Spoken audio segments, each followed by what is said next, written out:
له. قال المصنف رحمه الله تعالى ونفعنا به بعلومه في الدارين.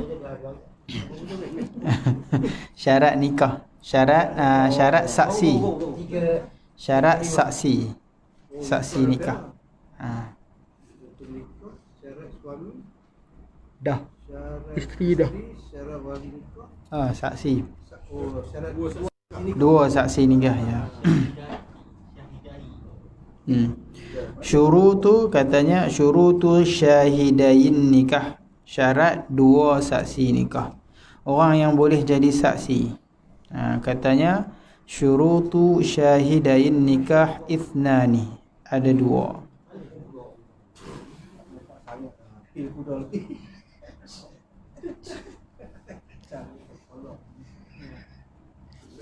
Dia kadang pegang, duk cari. Pegang kat tangan dah tu. Mana letak pen ni? Padahal duk pegang kat tangan. Lah. Syurutu syahidain nikah ithnan. Syarat nak jadi saksi nikah ni ada dua. Pertama, ahliyatus syahadah. Pertama, dia ahli di dalam bab syahadah. Dia orang yang boleh membuat satu penyaksian. Ahli syahadah ni dia ada syarat-syarat dia. Ada disebut di dalam bab syahadah. Di dalam kitab ni kat belakang lah. Ada lebih kurang 9 syarat dia.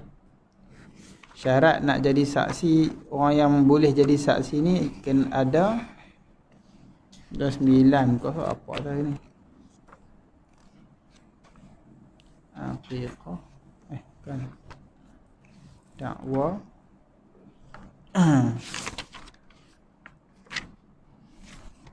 Syahadah. Di antaranya apa? Merdeka, adil, tak buta, mendengar, boleh bercakap, orang yang menjaga muruah dia, orang yang tidak ada adam ittiham, yang tidak ditahmah. Jadi dia ada di dalam bab syahadah lah, kita tak sebut lagi. Menjatuhkan muruah tak boleh. Kalau menjatuhkan muruah tak boleh.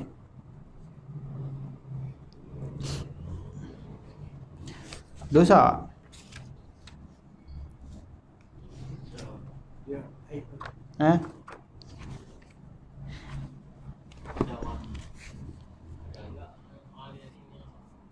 Memang ada. Memang ada. Tapi dosa. Tak dosa. Kalau kita yakin mudarat dosa. Kalau yakin mudarat dosa.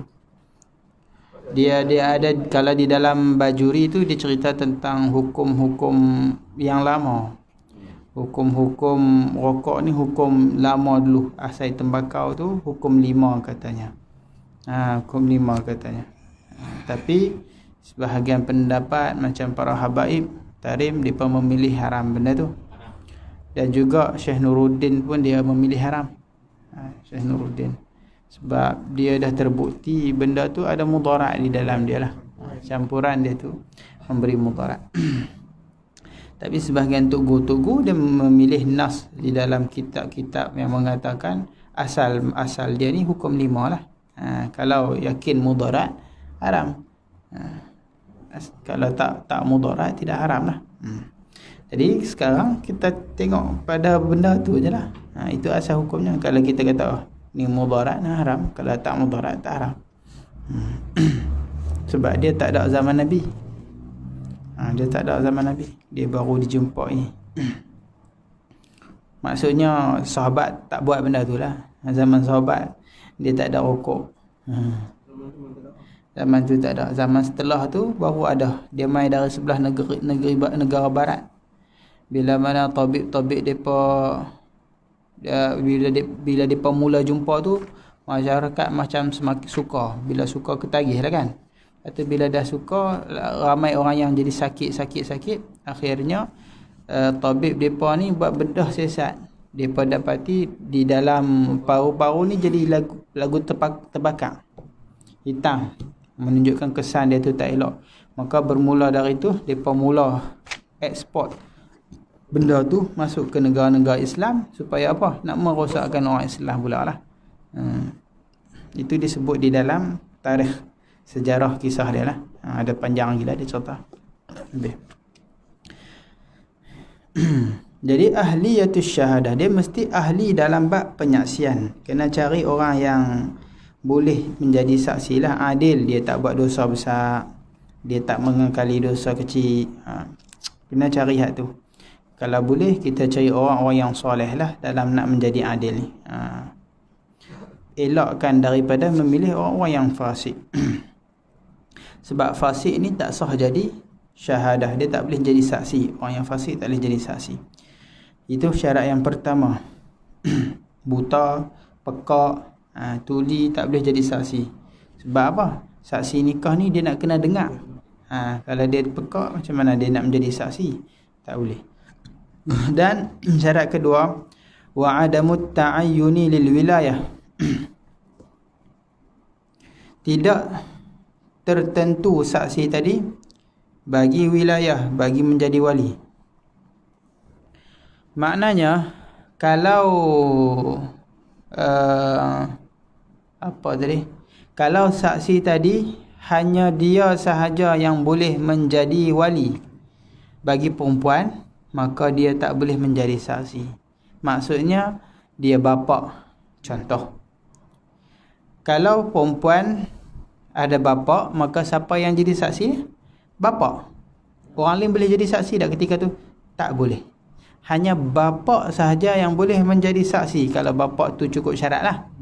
Sekarang bapa tak mau jadi saksi.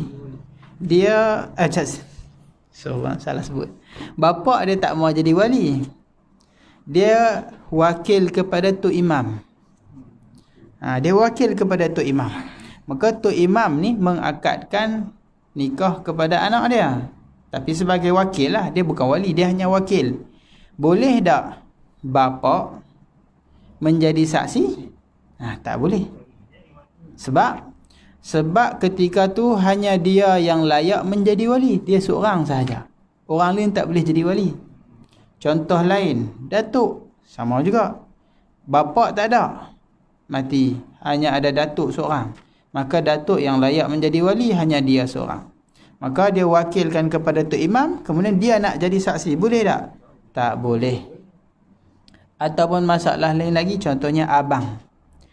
Dia hanya ada seorang saudara lelaki, iaitu abang dia. Hak lain semua perempuan. Jadi siapa yang boleh jadi wali dia ketika ayah tak ada, tok tak ada? Abang. Maka abang ni terketak-ketak nak jadi wali, dia pun wakilkan kepada Tok Imam. Maka Tok Imam lah angkat. Kemudian abang nak duduk menjadi wali, menjadi saksi. Boleh tak? Tak boleh. Tapi kalau dia ada ramai saudara lelaki, dia ada ramai saudara lelaki, maka siapa yang boleh menjadi wali? Siapa-siapa daripada saudara lelaki lah yang dia serahkan kewalian tu kepada dia, diizinkan, dia kata abang sulung ke, abang nak berdua ke, adik dia ke, bila dia serah boleh jadi wali. Kemudian abang-abang yang tak jadi wali ni nak duduk juga menjadi saksi, boleh tak? Boleh. Sebab bukan dia yang menjadi wali, bukan orang yang sama. Bukan orang yang sama menjadi saksi dan wali. Kalau dalam masalah ayah tadi, dialah wali, dialah saksi. Tak boleh. Tak boleh menjawab dua jawatan. Dia ambil satu je. Sama ada dia jadi wali ataupun dia jadi saksi. Sekarang dia hanya menjadi wali, dia tak boleh jadi saksi. Sebab ketika tu tak ada orang lain selain dia yang menjadi wali. Adapun Tok Imam bukan wali. Imam masjid akad nikah orang tu adalah wakil. Bukannya wali, dia bukan wali. Dia tak boleh akad nikah sebenarnya. Dia hanya akad nikah itu ketika diwakilkan kepada dia. Kalau pak tak wakil kat dia, dia tak boleh akad nikah. Dia tukang sign je lah dekat borang. Pak lah yang akad nikah. Sebab tu sebahagian Tok Imam, dia akan tanya, nak akad sendiri ke, nak wakil kat saya? Kan? Macam Pak Mentua dulu, dia akad sendiri. Tok Imam tanya, nak akad sendiri ke, nak wakil? Dia kata, tak apa, nak akad sendiri. Akad sendiri ya. Okey lah. Okey. Sayang kat dia. Boleh panggil wali. Wali? Wali tu maknanya kita kata yang kita kata apa? Yang kalau kategori yang ada ni pun wali wali. Awal tu wali lain. Tu dia wali ni maksudnya apa? Dia bukan memegang amanah. Kita ni di bawah kuasa dia. Kalau ada anak ni berada di bawah kuasa pak, lebih kurang gitulah. Lebih kurang gitulah terjemah dia. Itu wali. Dia ada beza ejaan dua benda tu lah. Dia ada beza. Ada satu waw alif lam ya, ada satu waw lam ya. Dia tak sama. Dia tak sama. Tapi makna dia asalnya lebih kurang samalah. Sama. Dia daripada satu kalimah yang sama. Dia dengan makna wilayah. Wilayah ni maknanya ada pemerintahan, ada kuasa. Apabila bapa jadi wali pada anak, maknanya apa? Anak di bawah pemerintahan dia, kuasa dia. Pak izin nikah, boleh nikah. Pak tak izin nikah, tak boleh nikah. Lebih kurang begitu. Itu makna wali lah. Wilayah. Jadi kalau abang dia ada banyak, seorang jadi saksi, seorang jadi wali, tak ada masalah. Sebab apa? Dia bukan satu-satunya yang menjadi imam. Kalau bapa dia wakilkan kepada imam, maka imam nikahkan anak dia. Bapa boleh tak duduk dengar sekali? Boleh, tak ada masalah. Bukan dia saksi, dia duduk menjadi saksi.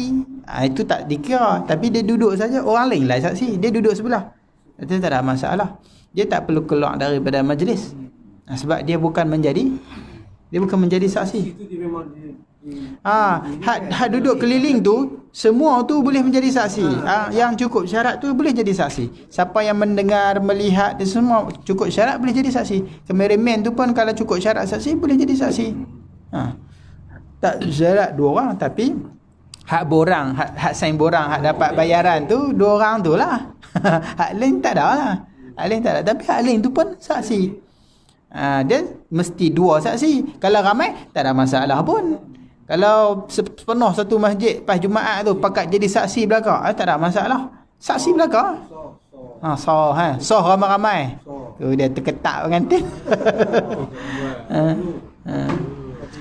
Pecah peluh tu. Tapi dia satu ketak, satu lagi orang buat. Satu lagi orang buat. Tak boleh sungguh tu. No. Duk tengok dalam video kan. Boleh. Okey, kalau susah tu imam tu pun kena cerdik sama. Hang ni payah bagi bagi aku je lah yang kat ni. imam lagi. Kalau di Yaman dia ada pentalqin orang panggil. Di dalam bab fiqh memang ada sebut talqin. Akad nikah ni dia boleh ditalqin. Seperti mana orang mati kita talqin kan dia kan. La ilaha illallah, dia pun ikut. Begitu juga. Seorang nyut sekali ya. Nyut tu lain. Dan nyut cakap. Nyut sekali tak ada. Nyut banyak kali. Jadi kalau payah wakil lah. Wakil. Jelas Syurut siratin nikah, syarat sirah nikah. Macam mana kita nak lafaz nikah tu? Syurut sirah nikah adalah syurutu siratil bai', adalah syarat sirah bai', jual beli. Macam mana jual beli, macam itulah dia. Mesti ada ijab qabul. Antara ijab qabul tak boleh ada kalam ajnabi, tak boleh diam panjang, tak boleh aku nikahkan di kau. Dia diam tu Ustaz. Baca. Atau dia jawab, tak boleh. Ataupun dia cakap benda lain. Sat tu imam, Sat nak balas WhatsApp dulu ni. WhatsApp dulu. Itu baru dia kata aku terima, tak boleh. Tak boleh taklik dengan suatu, tak boleh takkid ataupun bertempoh dengan suatu. Macam mana syarat jual beli yang 13 itulah. Cuma dia ada tambahan, dia kata wa kaunuha bilafzi inkah au tazwij, dan mesti dengan lafaz nikah. Ankahtuka ataupun lafaz tazwij, zawwajtuka, begitu. Itu 2 lafaz ni. Au tarjamatihi, ataupun terjemah bagi lafaz tazwij dan nikah. Bahasa Melayu kita terjemah dia adalah kahwin. Kan? Kahwin. Kahwin tu lepas terjemah untuk nikah. Aku kahwinkan di kau. Kena dengan syarat bahasa Arab tak syarat bahasa Arab pun. Walaupun dia reti bahasa Arab, tak syarat bahasa Arab, boleh guna terjemah. Nak pakai bahasa orang putih pun boleh, bahasa orang putih pun boleh. Tok Imam bahasa orang putih, pengantin cakap bahasa Cina, boleh, tak ada masalah. Tapi depa orang apa? Orang Melayu. Tak ada masalah. Syarat tak boleh, depa boleh cakap, kena tu kan bahasa.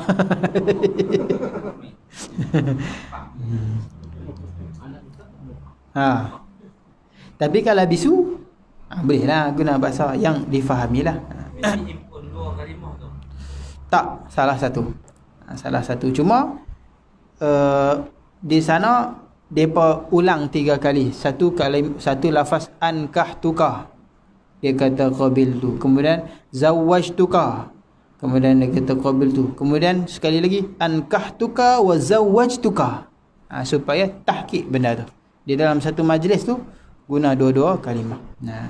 Abang saya kalau pergi nikah, dia punya ni panjang.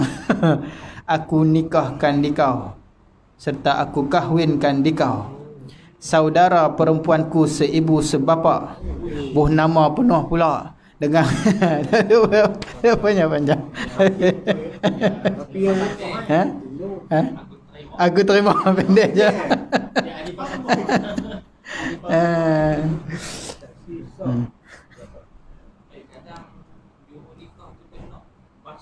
Dia nak bahasa dia, kadang dia tak mau. Dia kena ikut dia. Kadang kena tambah lillahi ta'ala. Kalau dia tak ci. Tak ada lillahi ta'ala tak boleh. Tak sah. Tok Imam pun tambah. Tok Imam tu dah okey dah. Saksi kita. Lillahi ta'ala. Lupa. Kena tambah lillahi ta'ala. Allah, lillahi ta'ala pun tak apalah. Lillahi ta'ala. Jadi tak apalah, kok mana pun kat situ kita nak bagi sah je. Buatlah macam mana depa nak. Depa nak sebut apa kita sebut. Yang penting sah.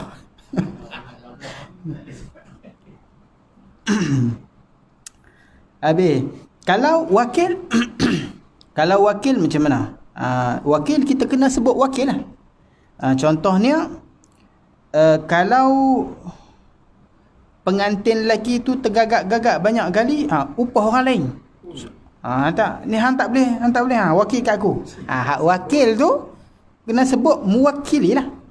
Dan tok wali tu kena sebut orang yang mewakilkan dikau. Macam tu.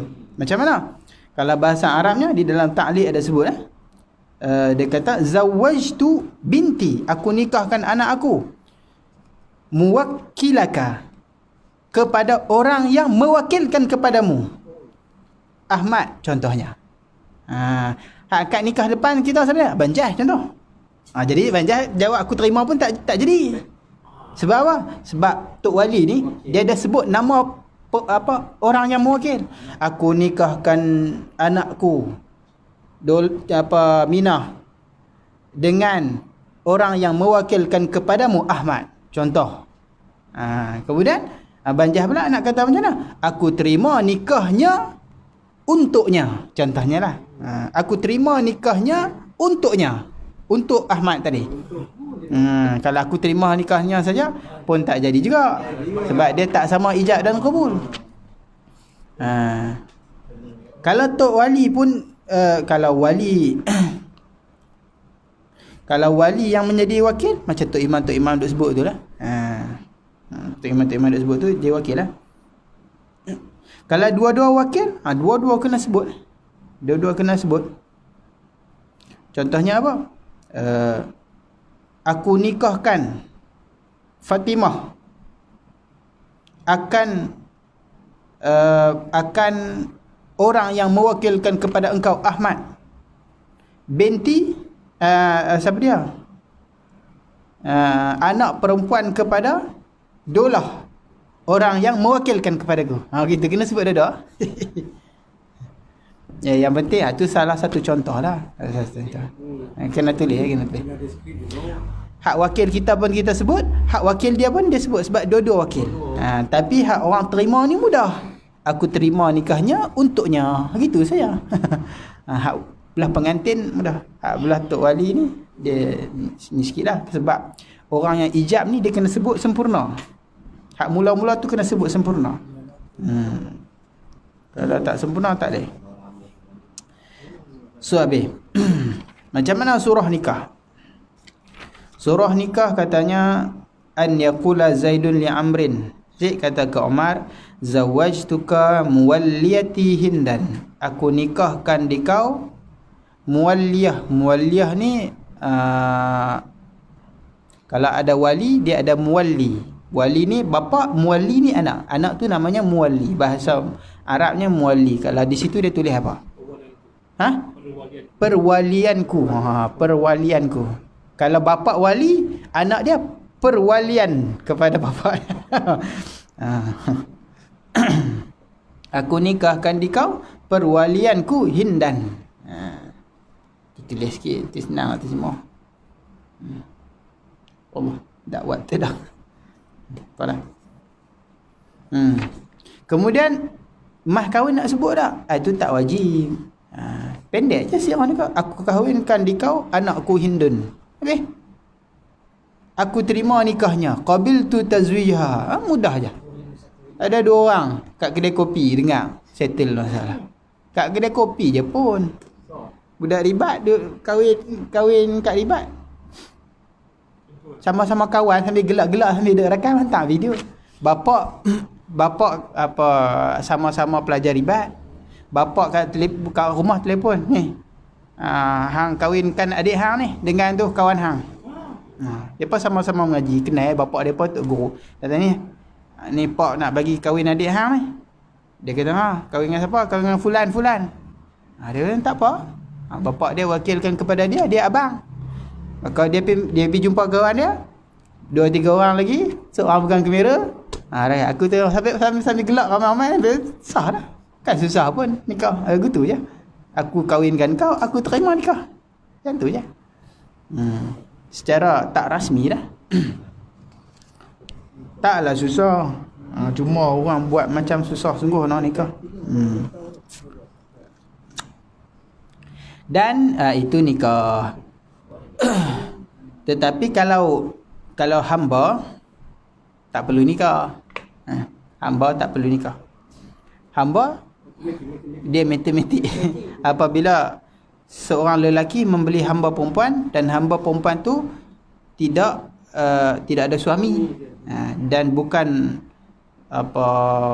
ada mahram ke macam mana dengan dia sama bab. Kalau kita beli seorang hamba perempuan untuk nak jima' dia mesti seperti dia tu ajnabiah yang kita boleh kahwin. Kalau dia orang yang kita tak boleh kahwin, begitu juga kita tak boleh jima' dia. Bini orang kita boleh jadikan hamba kalau dia hamba lah kan. Kita boleh beli hamba yang bini orang. Hamba tu berkahwin dengan hamba dia, 2 orang hamba, laki bini. Kita hak laki tuan lain, hak perempuan tuan lain, tak ada masalah. Kita boleh, tapi dia hanya buat kerja, tak boleh jima'. Sebab dia ada suami. Ataupun kita ada 2 orang hamba, kak dengan adik. Salah seorang saja, kita tak boleh dua-dua. Kalau tak boleh dua-dua sebab kalau kita dah kahwin, kita tak boleh kahwin dua-dua. Nak buat macam mana? Istibrak lah. Jika nak jima' ni, lepas tu kena ada istibrak. Satu tempoh yang memutuskan masa baru boleh jima' dengan adik. Ada lagu kahwin lah. Kalau kita kahwin dengan kak, nak dengan adik, kena cerai dulu, habis iddah baru kahwin dengan. Macam tu lah. Tapi khas bab hamba ini, kalau untuk kita kata nisbah kahwin, jima' lah maknanya kan. Tuan tak boleh kahwin dengan hamba. Tuan tak boleh kahwin. Nak kahwin buat apa? Dah milik dia. Kalau dia nak kahwin, dia kena bebaskan dulu. Kemudian baru dia boleh kahwin. Merdekakan dia dulu. Tak jadi hamba. Merdekakan dia, kemudian kahwin. Tak ada masalah. Sebahagiannya orang buat begitu. Tapi kalau tuan dia perempuan, dia tak boleh jima' dengan hamba lelaki.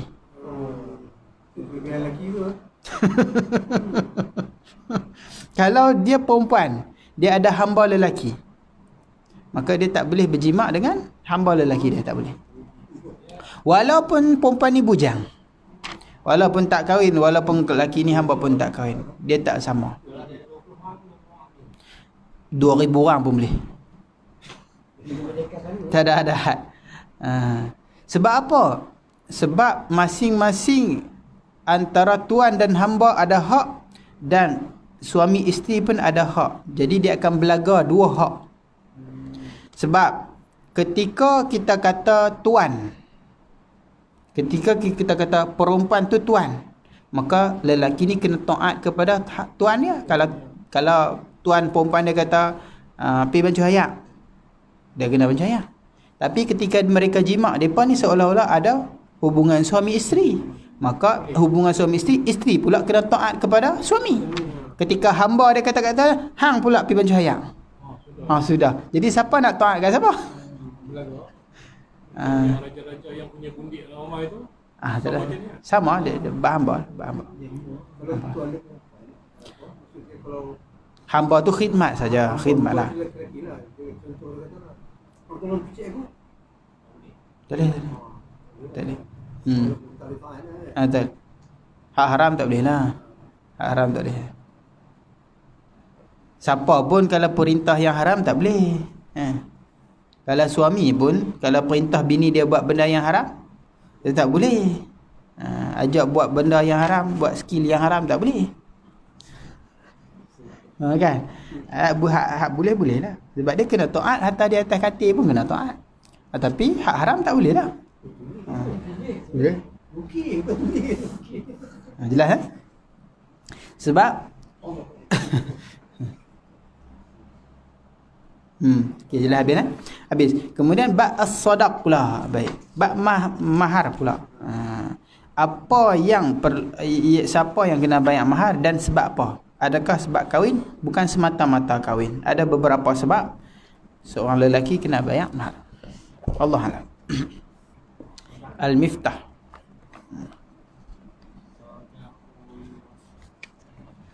Iddatu firaqil hayah nah. Iddah firaqil hayah. Perceraian hidup. Apabila seorang perempuan kena fasakh ataupun kena cerai, maka dia ada iddah. Katanya, amma iddatu firaqil hayah, adapun iddah, kita bahasa Melayu panggil apa? Iddah. Iddah perceraian hidup, maka tidak wajib melainkan atas perempuan al-madkhuli biha, perempuan yang telah didukhul. Dukhul ni maknanya yang dah kena masuk. Masuk apa? Masuk rumah. Maksudnya di sini jima' lah. Nah, maksudnya perempuan tu dah kena jima'. Kalau perempuan yang tak pernah kena jima', maka tidak ada iddah baginya. Fal mutallaqah wal mafsukh nikahuha ataupun nikahiha qabla ad-dukhuli la iddata 'alaiha. Maka perempuan yang kena cerai ataupun perempuan yang kena fasakh, pernikahan perempuan qabla ad-dukhul, sebelum dimasuk, maksudnya sebelum disetubuhi ataupun jima', la iddata 'alaiha, tidak ada iddah atasnya. Perempuan kahwin tak jima' lagi kena cerai, tak ada iddah, boleh terus kahwin. Ini kita selalu sebut dalam masalah dulu ni apa? Lepas akad nikah, suami tu terus ceraikan dia di masjid tu juga, maka tok imam boleh sambung kontrak. Tok imam kata, "La, aku pula kahwin dengan hang." Boleh. Sebab perempuan tu dia tak ada iddah. Sebab tak kena dukhul lagi. Wa mithluha al-mula'anatu qabla dukhul. Begitu jugalah hukum mula'anah, perempuan yang kena li'an sebelum kena dukhul. Perempuan yang kena li'an, di dalam kitab ni tak ada li'an. Tak ada kan? Tak ada. Ya, ada beberapa bab tak ada di dalam ni. Sebab apa? Sebab bab tu tak terlalu banyak berlaku. Jadi ini kita asas, maka dia tak masukkan lah. Li'an ni apa? Kena sumpah laknat. Perempuan yang kena sumpah laknat. Apabila suami menuduh perempuan ini berzina, tuduhan berzina kena had qadhaf, sebat. Apabila tak ada saksi. Kalau kita tuduh orang berzina, kita kena sebat tu. Tak boleh kita kata anak haram, maknanya kita tuduh mak dia berzina. Tuduhan qadhaf ini perlu, dia tak maafkan, hang tuduh report naik ke qadi, hang kata aku nak zina, kena sebat kalau tidak ada saksi. Kalau nak elak daripada kena sebat, datangkan 4 orang saksi dalam bab zina. Tak ada jalan lain. Sebab dah kita tuduh zina. Maka apabila suami dia kata ini bukan anak aku, kalau ada anak lah, ataupun hak ni cerita dia mula anak qabla dukhul, maknanya perempuan tu tak didukhul, dia kata kita tak buat apa-apa lagi, tapi dia tuduh bini dia berzina, maka kena buat main 4 saksi. Kalau tak ada 4 saksi, dia kena sebat 4 khotan. 4 khotan. Dia kena sebat 80 khotan. Kalau tak mau kena sebat, kena sumpah laknat Ami. Dia bersumpah, isteri dia bersumpah. Bila bersumpah, maka berpisah daripada dua selama-lamanya hatta di syurga. Hatta di syurga. Selama-lamanya tak boleh bersama. Walaupun lepas tu depa berasa nak, kalau talak 3 ada lagi. Ada gak Cina buta, Hindu buta ada lagi. Hak ni tak ada. Tak ada habis negro buta pun tak ada ni. Tak ada apa buta pun tak ada. Sampai ke syurga kata lah. Kudir buta pun tak ada. Sampai ke syurga ulama kata. Sebab dia sumpah laknat. Dan laknat Allah atas engkau. Dia sumpah laknat. Sebab dia tuduh zina ni satu benda yang berat. Jadi kalau dia belum jimat dengan isteri dia, tiba-tiba dia sumpah laknat ataupun ada li'an, maka tak boleh bersama-sama. Tak ada iddah. Perempuan tu tercerai dan tidak ada iddah. Jelas. Takat ringan-ringan tak haji. Sangat ringan-ringan tak haji. Maksudnya dia kena masukkan air mani ke dalam faraj perempuan atau dubur perempuan ataupun zakar dia yang masuk. Wa amma idza dakhala biha, dan adapun apabila telah masuklah lelaki tadi dengannya. Apa maksud masuk ni? Duk sebut masuk tak faham-faham musannaf hai. Dia pun bagi tahu hangpa ni payah sungguh tak faham. Dia kata wal muradu bihi, dan dikehendaki dengannya, dengan dukhul, tak faham mas nak abang. Dia kata al wat'u adalah wata'. Apa makna wata' ni? Wata' ini asal sebagai makna lughah dia jijak. Jijak. Di dalam sebahagian kitab fiqh dia menyebut wata' kasut. Wata' itu bukan makna jimat di situ. Itu makna jijak. Tengok bab, kalau dalam bab nikah nama jimat lah. Wata' ini maksudnya sama ada wata' ini maksudnya memasukkan zakar yang muttasil. Zakar yang bersambung, bukan zakar yang kena kerat simpan dalam dah.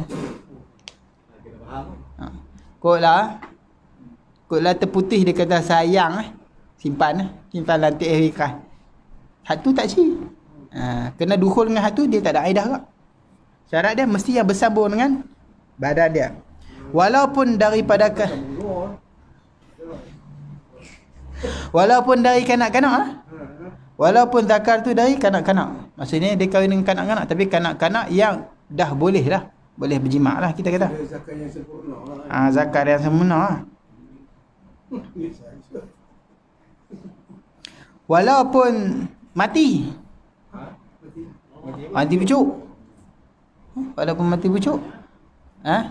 Ni dia ikat kat pen ni. Ikat kat pen. Tongkat lah. Limun tak ada. Ataupun dia sumbat masuk. Walaupun dia kena khasi, telok dia kena kasih potong. Dia tak kira tu. Yang penting hak tu masuk. Walaupun pada perempuan kecil, perempuan tu akan ada iddah. Walaupun di punggung dia, dubur. Sebab di sebahagian bab antara faraj dan dubur sama hukum dia. Termasuk di dalam bab iddah ni. Maknanya kalau suami dia baru nikah, tak mau rasmi pergi hak depan, sayang dia kata. Dia rasmi hak belakang dulu. Lepas tu kena cerai. Ada iddah tak? Ada iddah. Walaupun pada dubur. Sampai situ. Kod lah perempuan tu kata jumpa bila dah kena bercerai, jumpa qadi, saya nak kahwin. Baik pasal apa hang nak kahwin? Hang baru bercerai. Dia kata saya tak ada iddah kau tu tak ada iddah. Habis tu hang kahwin? Dia kata memang kahwin tapi saya tak pernah masuk. Oh tak pernah masuk. Kok belakang je. Kok belakang pun kena juga tok gadis kita. Kok belakang pun kena juga. Walaupun kok depan belum tapi kok belakang pun kena. Ha? Tak. Zina tidak. Zina tidak. Zina tak muhtaram. Sebab dia ada kait ni di number 2 tu. Had nah. Siapa? Kena. Kalau suami isteri tak kena. Suami isteri tak kena takzir orang belakang. Sebab suami boleh jima' dengan dia. Cuma dia tak jima' dengan cara yang normal, cara yang halal, dia belakang, maka kena takzir sajalah. Takzir. Kalau orang yang bukan suami isteri, kenalah. Nombor 2. Nama dukhul juga istidkhalu maniyihil muhtaram. Dia mempermasukkan air maninya yang muhtaram. Yang muhtaram ni apa? Terjemah situ apa? Mulia ke apa? Memasukkan air mani. Oh, miftah. Tak ada siapa tak ada terjemah. Mempermasukkan air mani yang muhtaram. Muhtaram ini yang kita kata yang dianggap mulia lah. Yang dianggap mulia, yang tidak berdosa lah. Dia istilah dalam fiqh ni. Muhtaram, ghair muhtaram. Muhtaram ini yang syarak anggap dia bukan satu dosa, bukan yang ni mulia. Jadi termasuk juga dukhul ini adalah suami mempermasukkan air mani ke dalam faraj isterinya ataupun dubur isterinya. Sama dak dua ni. Contohnya baru kahwin. Nak masuk tak boleh-boleh lagi. Payah kau luar. Jadi macam mana? Guna tangan isteri dia. Isteri dia guna tangan mengeluarkan air mani suaminya. Kemudian sayang nak buang, awak masuk. Awak masuk air mani tu ke dalam faraj isterinya. Isteri apa maksud ni? Awak masuk. Maka kalau kena cerai ada iddah. Walaupun hanya ayak mani je masuk. Walaupun piston tak masuk lagi, ayak mani peluru masuk, dan iddah juga. Tapi mestilah mani muhtaram. Mani muhtaram ini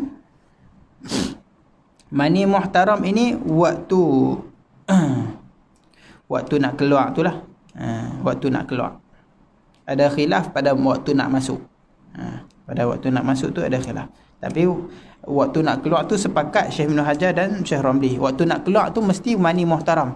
Kalau mani tak muhtaram, contoh dia suami waktu keluar guna tangan dia sendiri, dalam mazhab Syafi'i itu hukumnya haram. Tak sama dengan mazhab Imam Ahmad lah kan. Mazhab Imam Syafi'i haram. Maka air mani yang haram ataupun daripada zina. Suami dia berzina keluar ayak mani. Ayak mani tu dia pergi bubuh dalam dalam faraj isteri dia. Jadi mani tu keluar dengan cara yang haram. Walaupun kalau air mani keluar dengan cara yang haram, kemudian dia masukkan ke dalam faraj isterinya, bila cerai tak ada iddah. Sebab iddah ini hanya ada ketika mani tu muhtaram. Keluar mani tu dengan cara muhtaram. Ibn Hajar dengan Syekh Ramli kata keluar tu mesti muhtaram. Adapun masuk, Syekh Ramli kata tak perlu muhtaram. Ibn Hajar kata perlu muhtaram. Walaupun pada dubur ayak mani tadi, walaupun dia masukkan ke dubur, dia tak awak masuk zakar, dia kata. Dia tak masuk zakar, dia cuma buah ayak mani. Ada pula orang suka main gitu kan. Dia pam.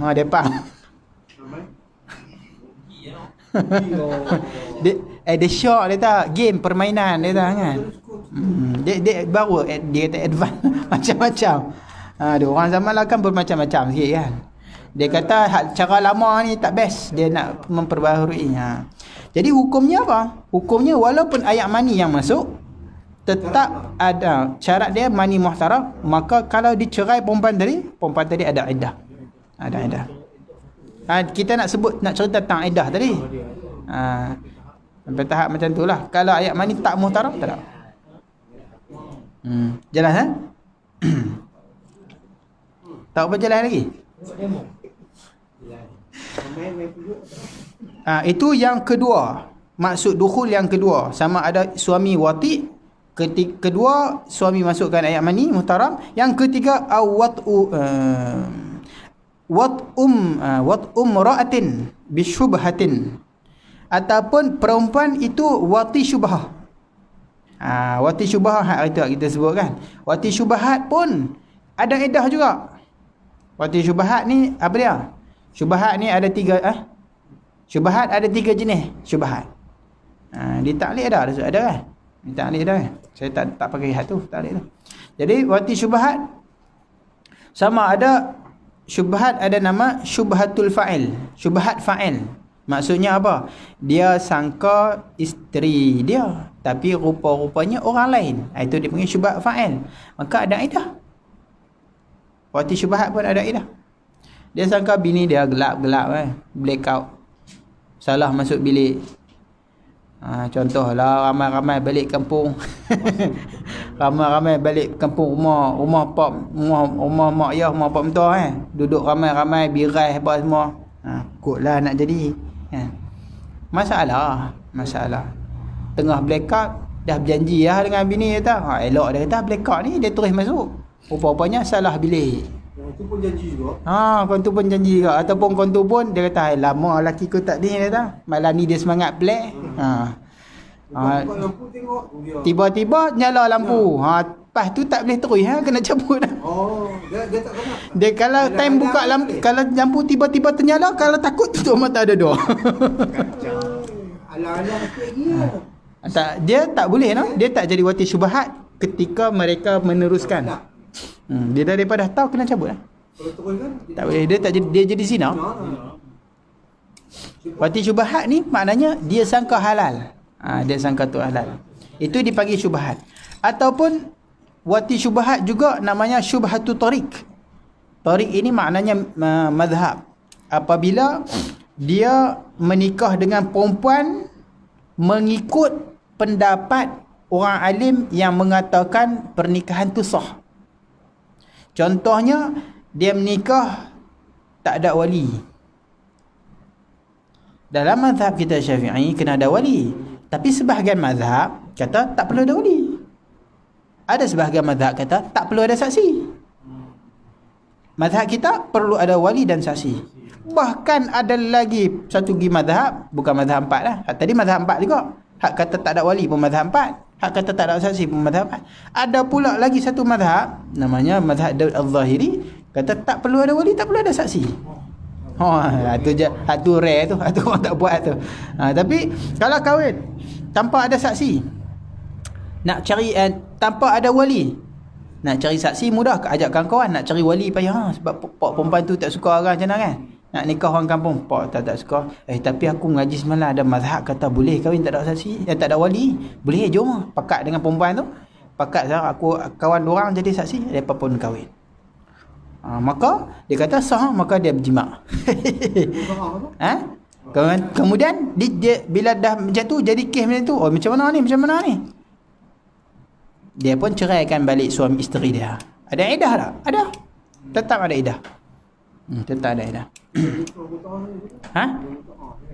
Muta'ah tu dia syaratkan tempoh. Itu tempoh. Menyebut tempoh di dalam akad. Itu tak boleh. Aku kahwinkan anakku denganmu selama sebulan. Lepas tu hang kena cerai balik. Perjanjian lain. Perjanjian sebelum akad, hak tak boleh ni dalam akad. Kalau luar boleh. Lepas tu macam orang nak buat Cina buta, mesti buat perjanjian kan. Ni hang kahwin ni semalam je jangan lama-lama kan. Aku bagi test semalam je, jangan lama lebih-lebih. Dia nak buat Cina buta. Janji ni. Sekali lah, jangan banyak-banyak ni. Dah sekali ya, tapi dia lama. Jadi kalau di dalam akad disebut tempoh tak boleh, tapi di luar tak apa. Cuma makruh lah kan. Makruh. Cuma kalau benda itu ada kebaikan dan dia baik, nak menolong dan sebagainya, dia tak hilang lah makruh kata ulama. Dia nak menyatu. Bukan nak berseronok dengan benda. Dia lain kalau dalam bab saja-saja kan, pakat-pakat saja-saja nak test seronok-seronok, tapi nak guna cara yang halal lah pun boleh juga. Cuma tu makruh lah. Pakat siap-siap, ni kita kahwin sat yang ni noh, sebulan. Pakat laki perempuan lagu tu. Kita tahu kita ni macam cerita-cerita Melayu kan ada banyak. Kahwin kontrak lah contoh. Ni hanya kahwin tak suka ni tapi sat je. Itu makruh. Apa kerja kahwin duk buat gitu kan? Nak kahwin selama-lamanya lah. Tapi nikah sah. Nikah sah sebab dalam akad dia tak sebut tu. Dia hanya berjanji sebelum tu. Ida. Bila jadi walaupun syubhah fa'il, syubhah tarik ataupun syubhah satu lagi dipanggil syubhah mahal. Syubhah mahal ini contoh dia macam seorang hamba yang dikongsi antara anak dan bapa contohnya. Anak ada hamba perempuan, maka bapa pergi jimat dia kata, "Hai, hamba anak aku punya juga." Dia ingat lagu tu, dia panggil syubhah mahal ni. Sebab keraguan di dalam satu benda tu. Dia duk bahasa lagu boleh, mana boleh? Kau dia anak dia. Jadi ada ada iddah ada lah. Habis maka semua jenis wati ni sama ada masuk zakar walaupun zakar lembek kan ataupun sebagainya, masuk ayat mani dan juga wati syubhat fatalzamuhal iddah, maka perempuan tu wajib iddah. Apa iddah dia? Iddah dia adalah wahya lil hamil wad'ul hamli jami'ihi bisyurutil madhkurah fil iddatul wafah fi iddatil wafah. Awalah dia baris dia buh. Dia nak buh baris tapi salah betul sabuh baris. Dan kalau bagi hamil ni, perempuan yang hamil mesti melahirkan hamil sekaliannya. Sekaliannya kena beranak. Kena beranak. Kalau dia ada kembar, kena keluar semua kembar dia. Tak boleh tinggal satu juzuk benda di dalam perut. Itu dipanggil habis iddah dia. Dia kena cerai waktu mengandung baru sebulan. Maknanya iddah dia sampai 9 bulan kalau dia beranak 9 bulan. Kena cerai-cerai dia ada anak. Kena tunggu dia beranak dulu. Kalau dia cerai tu waktu 9 bulan dah. Dia kena cerai pagi, petang dia beranak. Habis petang, iddah dia sah. Sebab bagi perempuan yang mengandung, iddah dia dengan beranak. Kan beranak habislah iddah dia. Dengan syarat yang dah sebut di dalam bab iddah wafat. Itu ni. Wali ghairil hamil, dan bagi perempuan yang tidak hamil, wa tusamma hailan, yang mana dinamakan juga hail. Dia ada hamil, dia ada hail. Hamil perempuan yang mengandung, hail perempuan yang tidak mengandung. Maka orang yang macam ni apa? Dia ada tafsil. In kanat min zawatil aqra, jikalau perempuan tadi daripada yang mempunyai suci, haid dan suci, fa'iddatuha thalathatu aqra, ay adhar lil hurrah, iaitu iddahnya 3 kali suci, 3 kali kuruk. 3 kali kuruk ay adhar maknanya suci, lil hurrah bagi perempuan yang merdeka. Kuruk ini maknanya suci. Sebahagian mazhab kata 3 kuruk, kuruk ini maknanya haid. Tak sama. Asal dulu mazhab Syafi'i, Imam Syafi'i berpendapat kuruk ini makna haid. Mazhab Imam Abu Hanifah berpendapat kuruk itu adalah suci. Bila berdebat, bukan berdebat dengan Imam Abu Hanifah. Yang nak murid dia. Oleh kerana hebatnya masing-masing hebat, akhirnya tak ingat Imam Syafi'i berdebat dengan mazhab Imam Abu Hanifah atau seorang ulama lughah, ulama nahwu. Ada khilaf dengar. Dua-dua cerita tu pernah dengar. Allah alam sama berdebat dengan ahli lughah ataupun dengan salah seorang dari mazhab Imam Abu Hanifah. Itu kita dengar je tak jumpa. Jadi saking orang Indonesia kata, saking hebatnya perbahasan dua-dua ni, Imam Syafi'i bila balik dia ubah pemikiran dia. Hak kau ni pun balik dia ubah pemikiran dia. Imam Syafi'i kata kuruk ni haid, tiba-tiba tukar jadi suci. Hak kau ni hak asalnya kata suci, balik tukar jadi haid. Sebab hujah dua-dua hebat. Dua-dua hebat. Balik-balik tapi fikir, betul lah hujah Imam Syafi'i ni. Imam Syafi'i pun balik, betul hujah hak dia ni. Pakat tukar. Tu lama lah. Jadi 3 kali suci. 3 kali suci ni sama ada haid panjang ke, haid suci panjang ke, suci pendek ke, sama. Kalau dia orang yang jenis datang haid, tiba-tiba haid dia dah tak mai dah, maka dia kena tunggu, dia kena sabar tunggu sampai mai haid. Mengikut pendapat mu'tamad mazhab Syafi'i, kalau tak mai juga dia kena tunggu juga sampailah tahun menopause. Iaitu dia dalam kitab fiqh menyebut khilaf, iaitu salah satu pendapat menyebut 62 tahun. Kemudian kalau tak ada juga sampai umur macam tu, okey, iddah dia dengan bulan. Tunggu. Kena cerai umur 40. Dia memang ada haid sebelum ni. Maknanya zawatul aqra. Tiba-tiba janda umur 20 kan. Lagi naya. Umur 20 kena cerai. Umur 30 kena cerai. Tiba-tiba tak datang pula dah lepas kena cerai tu. Nak lagu mana kena tunggu haid. Ini mu'tamad lah. Ini mu'tamad mazhab kita macam tu. Tunggu sampai umur 62. Kita tak cerita mazhab lain, kita tak cerita pendapat-pendapat lain. Kalau jadinya kalau hak jenis tua-tua tu tak apalah. Umur 60 ataupun dia memang dah tak mahu kahwin, tak kisahlah. Umur 62 pun dia tak kisah, dia kata aku tak mahu kahwin, tak apalah. Tapi kalau dia nak penyelesaian, carilah kepada aqwal ataupun pendapat-pendapat yang lain. Kesian umur 30, umur 20 nak tunggu umur 62, dia kata siang dia.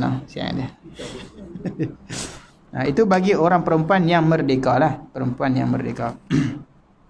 Wa qur'ani lil amah, dan juga 2 quru bagi amah, bagi hamba. Asal masalah hamba, setiap apa yang perempuan merdeka ada, dia separuh, tidak?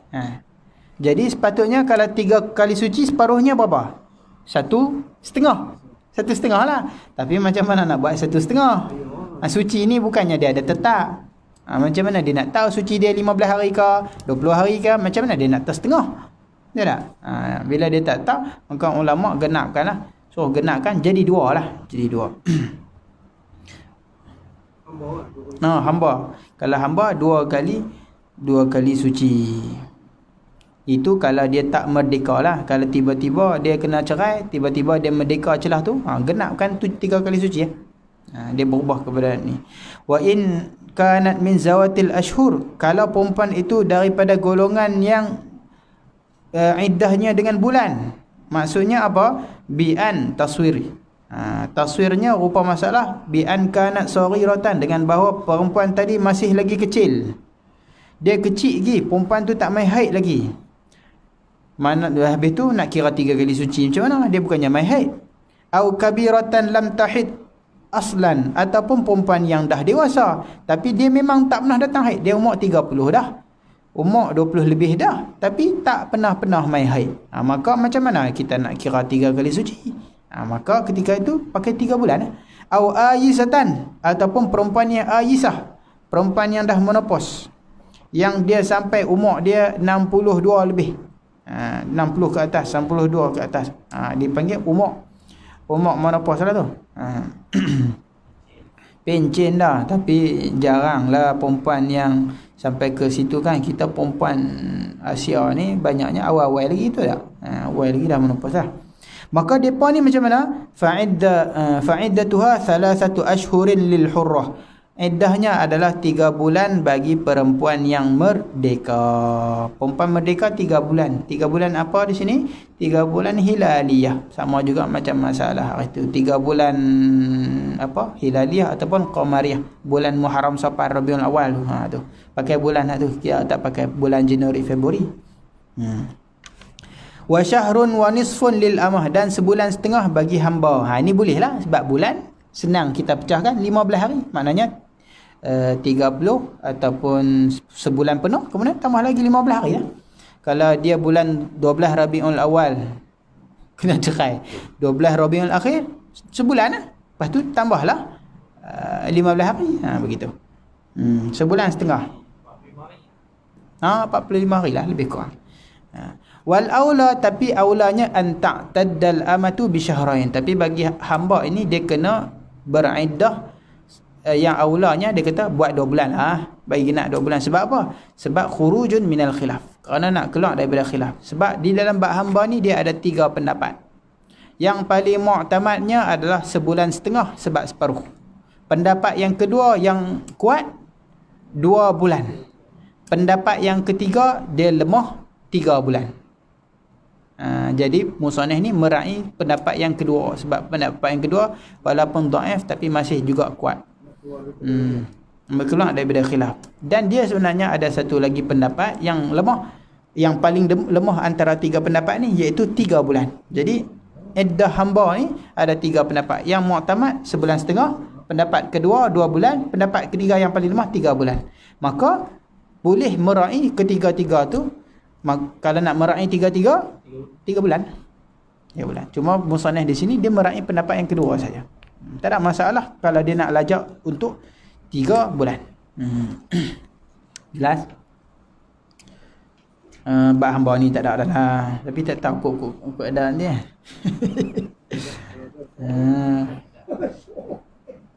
Dia akhir zaman dia akan jadi, dia akan ada balik lah.